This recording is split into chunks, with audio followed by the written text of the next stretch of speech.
4 na pala ito siya. So, sa distance natin kanina. Gawin natin kung ano yung kanina sa slope. Next natin na i-solve naman is yung sa theta ng between sa point D pati point C. Theta C over T. Kapag tandaan nyo, kapag kunin nyo yung theta, matik na no need na to solve, gamitin natin yung distance. Just yung area lang talaga. 1/2 by 3 by 45. Bakit ito ang 45? Saan galing itong 45? Itong 45 na galing dito is ito siya. Galing dito.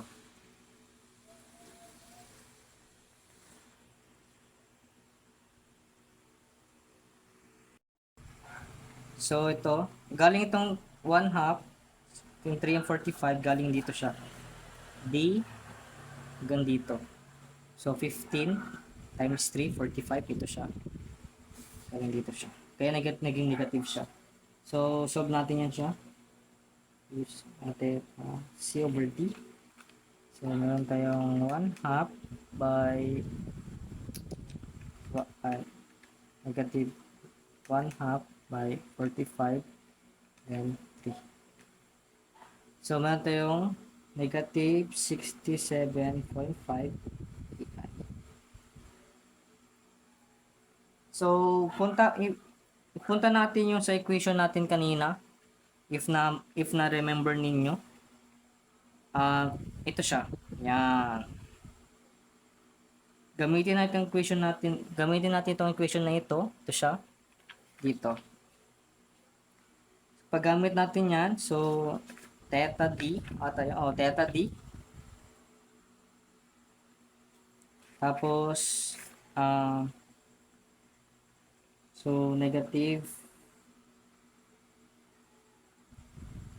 67.5 AI, tapos plus negative 1937778, tapos 4 AI. So pa natin dyan is negative 115.9447 AI. Tapos solve natin gamit yung sa kwan. Itong gamitin natin itong AI to. Ito siya. Substitute natin.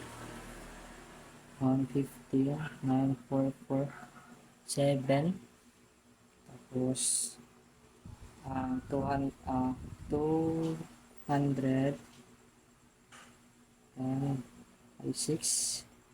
times mo sa doon sa 1.5 by meters na itong gawin ko dito.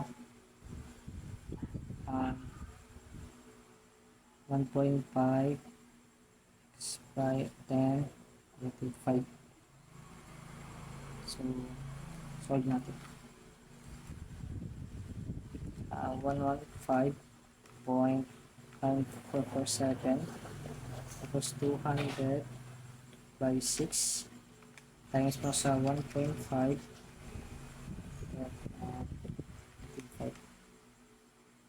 So meron tayong negative ito. Ito nyo, negative 0.38 65 rad. Pwede natin itong rad, pwede natin solve natin yung kapag sa degree. 3865 rad, tapos times natin sa 180 pi, tapos rad. Cancel ito. Mali ito siya. Times mo sa 180 times mo dun sa pi. Yan. So meron tayong sa theta D is meron tayong negative 2.14. So meron tayong slope. Try natin sagutan naman yung sa ito siya, for deviation. So, next naman natin gawin is yung para doon naman sa hanapin natin itong sa division ng D.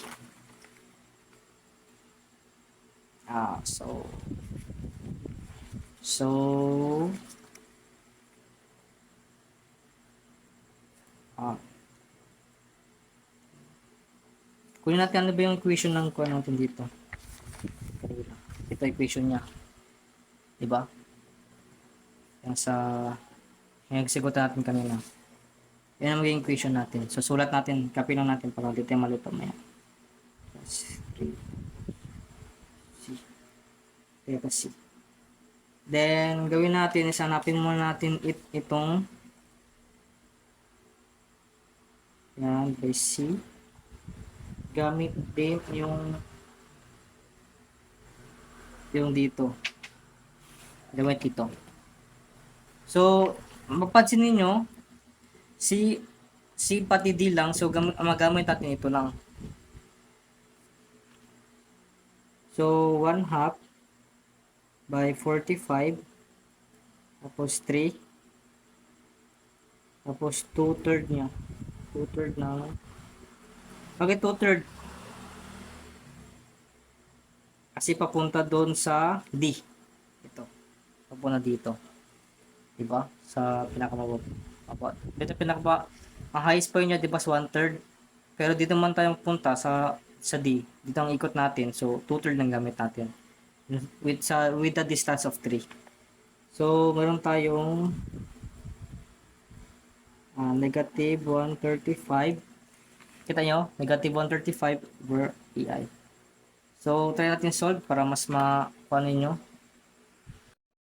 Try natin solve para mas makita ninyo kung 5, 3, tapos 2/3 by 3. So, diba? 135. So, since meron tayong dito, next natin gawin is ilagay lang natin yung yung mga nasolve natin kanina. Diba tanda nyo kapag UC is matic na TP C over 4. Yung kanina nasagutan natin. Saan ba yun? Which is ito, diba? So, madali lang natin to. I-substitute lang natin sa equation na ito. So may 135 AI tapos plus 3. Anong kuha kanina? Which is ito ba itong negative 193,7778 tapos 4 AI. So, solve natin siya.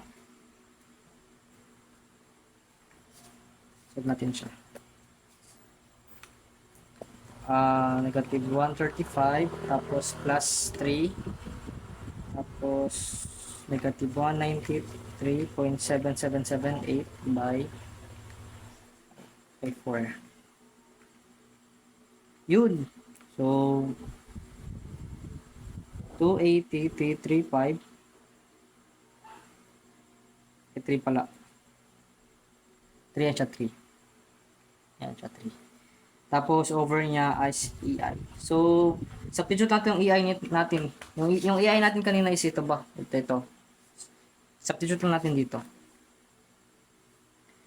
So, let's see. 280,333. Tapos, 200 times 10 by 6. Tapos, times mo sa 1.5x by 10. So, division natin dito sa D. Bakit division by D?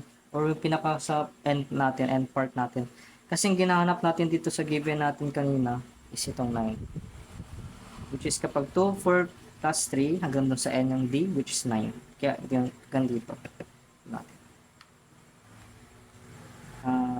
280. Yan, 280.3333. Tapos 200 by 6. Tapos times mo sa 1.5. So, meron tayong negative 0.9, 3, 4, 4. Pero, meter yan siya. Try natin kapag gawin natin, millimeter. So, times natin sa 1,000. So, meron tayong negative 93, 4, 4, 4, 4. So, tama. Millimeter. So, kuha natin siya. Meron na tayo sa deviation ng D. Then, meron na tayo dito sa slope. So, ilagay ko lang yung sagot ko sa DIM para ma-check, para makita natin yung checking. Okay, so take note lang dito sa picture na ito yung correct na elastic curve between point B and C. Since negative yung naglabas dun sa result natin, which is negative 193.778. It means, yung kanina sa picture natin is di ba baba man yan? So, mali yun. Dapat ang kuan niya, ang electric curve between B and C is pataas.